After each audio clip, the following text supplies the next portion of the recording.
Buongiorno cari amici, benvenuti anche oggi nella piccola live splash del vostro Maretto Veneziano. Oggi parleremo dei tempi di realizzazione, dei tempi di entrata in esercizio, dei tempi di, come si suol dire, di lavoro, e di effetto, no? Di, di sviluppo di un lavoro magico che può essere un rito propiziatorio, una fattura nera, una maledizione e quant'altro. Ma prima di fare questo, il vostro benedetto veneziano vi chiede di iscrivervi al canale YouTube della nostra Ildegarda, al canale YouTube del vostro benedetto veneziano, di venirci a trovare nei nostri gruppi social. Stiamo rilanciando il gruppo Face, Radionica, Radiestesia, Teologia ed Ermetismo. Siamo più di 1400 e se non ci sei ancora iscritto, i link sono sotto qui in descrizione. In più abbiamo il sito del capitano. Intervista, qui sotto il link in descrizione per raggiungerlo. Ci sono più di 20 ebook gratuiti che spiegano la radionica, radiostesia e anche degli ebook sempre gratuiti da scaricare che parlano di magia e vari riti operativi gratuiti. Poi abbiamo una sezione shop, ne hanno già scaricato 150.000 di ebook.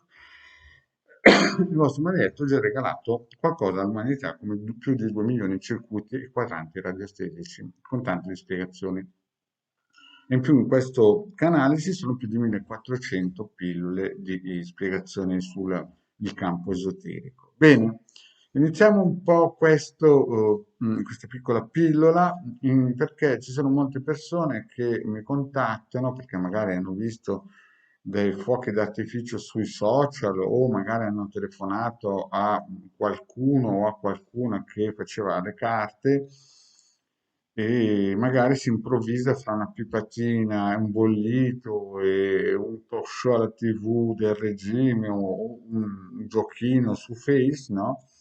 Si improvvisa a fare riti operativi e le spara proprio. Allora, quando uno entra nel settore esoterico, la prima cosa che incomincia a vedere è che tutto costa. Lo ripeto, quando uno entra nel mondo esoterico, quello vero, quello importante, incomincia a vedere che tutto costa. Certamente a un certo livello, a una certa qualità, ci vuole tempo, denaro, energia, salute fisica, salute mentale, qualità animica e tante variabili insieme, no? Che creano il mago o l'esoterista in gamba. Chiaro, come mi diceva una grandissima gente, ci sono tre tipologie, quelli bravi e quelli un po' claudicanti. E quindi strada facendo il mago, il magus, l'esoterista, acquista sempre più abilità, riesce più spesso a comunicare con le entità e quant'altro. Più è bravo, chiaramente più riesce a salire. E però il problema cos'è? Che la gente, quelli da TikTok o da New Age o dalla serie Vogliamoci tutti bene o quelli delle paroline, l'assunto quantico, roba del genere, penso che basta comprare un libro, fra un bollito, una telenovela e robe del genere e le cose vengono fatte. Nella realtà, quando si entra sia come operatore, sia come cliente, come utente, ci si rende conto subito che al di là di queste cose che si leggono da fuochi d'artificio, chiaramente può esistere il colpo fortunato, come ho sempre spiegato, può esistere il karma, come ho sempre spiegato, ma ci sono delle variabili che non sono né karma né colpo fortunato, bisogna lavorare soldi. In altre parole, le piramidi non ne hanno fatto in 2 giorni, neanche la Torre Eiffel, e quindi bisogna lavorare sodo, perché quando si entra nel mondo delle energie sottili è come sparare nel vuoto se uno non ha le conoscenze giuste. E si devono usare ad esempio le fasi lunari per avere più energia al momento giusto e meno energia al momento giusto. Quando si inizia, ad esempio, io parlo del lato dell'esoterista, no? Quando uno entra nell'esoterismo, all'inizio arriva come un incendiario, no? Tutto motivato, pensando che la cosa sia facile.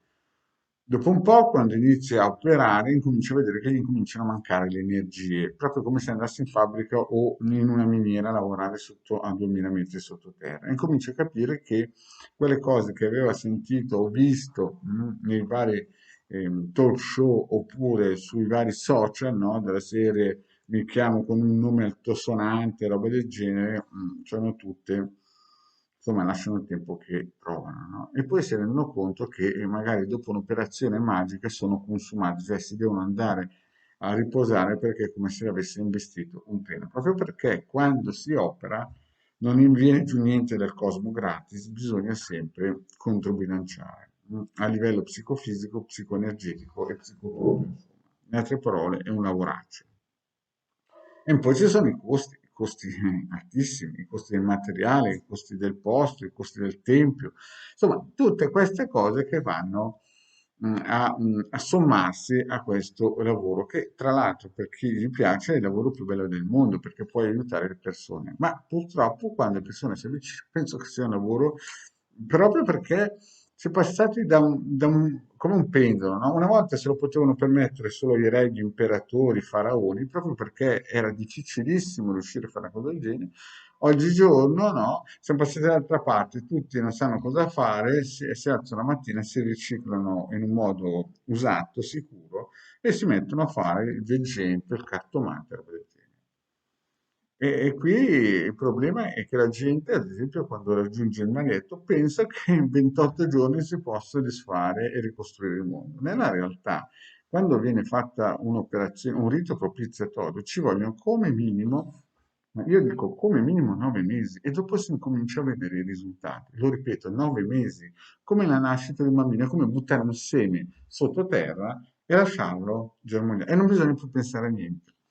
Certo che molte persone arrivano che oltre ad aver creato loro il guaio, non sanno che altri guai, magari faccio un esempio, o per un posto di lavoro o per una questione di cuore, non sanno che guai è anche l'altro e ci vengono a dire la metà della realtà, no?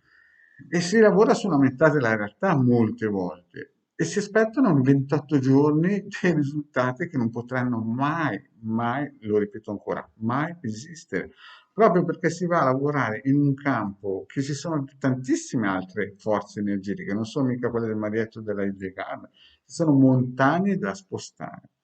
Però una cosa è sicura, e qui lo dico e lo ripeto, quando un'operazione magica fatta bene viene lanciata, e lo ripeto, quando un'operazione magica fatta bene viene lanciata di protezione sull'attività, di protezione sul denaro, di protezione su qualsiasi cosa voi volete, alla fine arriverà a segno. Ci metterà un mese, dopo 9 mesi, 2 mesi, 3 mesi, 3 anni, ma alla fine andrà a segno.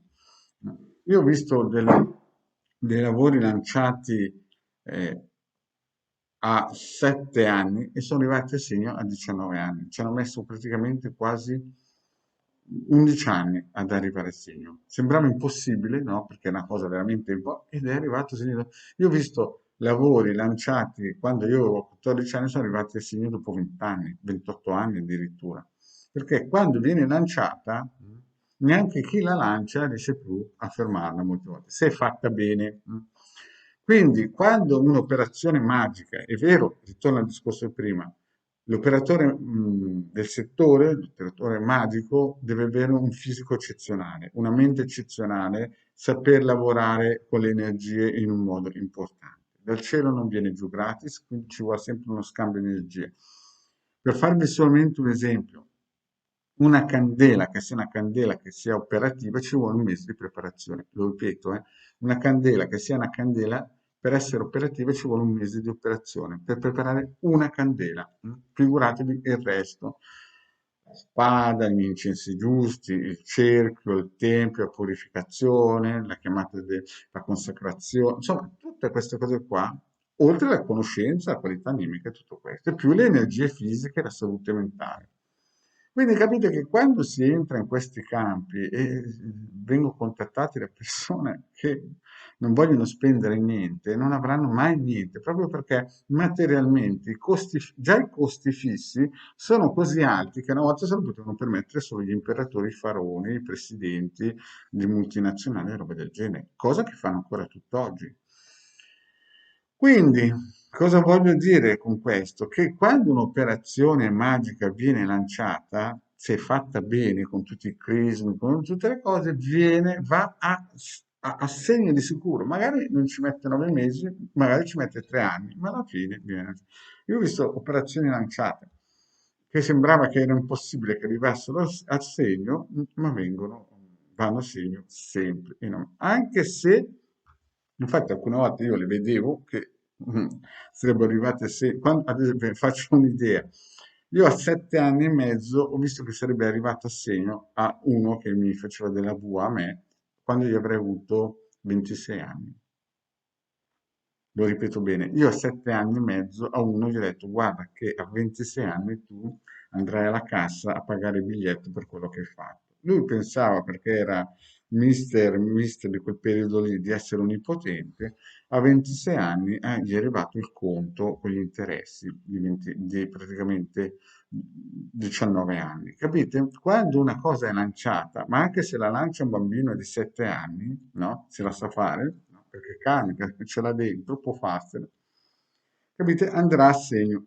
Quindi è vero che ci vuole tempo molte volte, ma quando uno fa fare da un bravo esoterista un'operazione o di slegamento o d'amore o sugli affari, su prestazione della ditta, alla fine andrà sempre a segno. Ci metterà il suo tempo, magari perché ci sono delle energie che quando si è iniziato il lavoro non si erano calcolate, ma alla fine il risultato si porterà sempre a casa.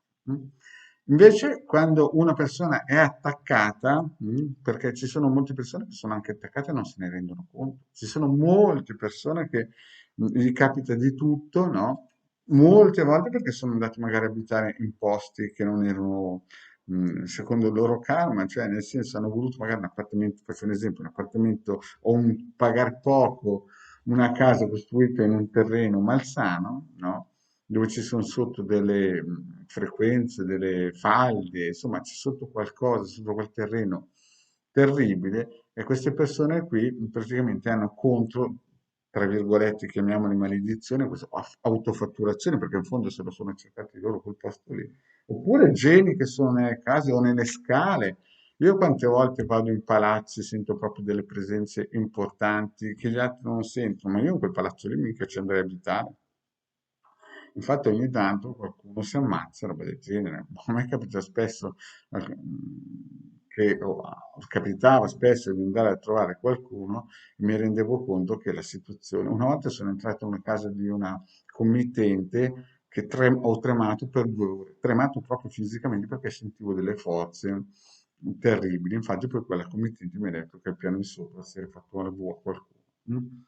Bene, cari amici, grazie di avermi ascoltato fino a qui e vi raccomando, ogni sera alle 18:30 Manetto Veneziano su Bile Interattive gratuiti. Grazie, alla prossima, ciao.